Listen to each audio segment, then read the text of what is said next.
OSHE ka ndërmarrë ndërprerjen e energjisë elektrike për rreth 3000 biznese që ushtrojnë aktivitetin e tyre në Bregdet dhe rezultojnë debitore. Drejtori i raportimit në këtë institucion deklaron se aktualisht është realizuar kontrolli në rreth 60% të subjekteve.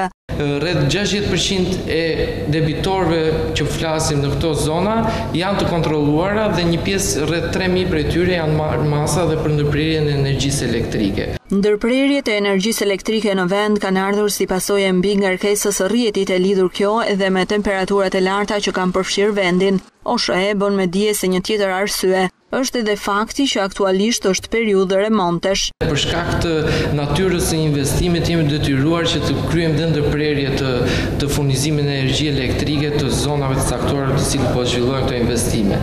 Gjithashtu mund të ka dhe ndërprerje të energjisë që vijnë për shkak të mbingarkesave në rrjet ose të temperaturave të larta, por jemi munduar të bëjmë një mirë menaxhim të këtyre ndërprerjeve. Javët e fundit pothuajse në të gjithë vendin ka pasur ndërprerje të energjisë elektrike me orare të kufizuara.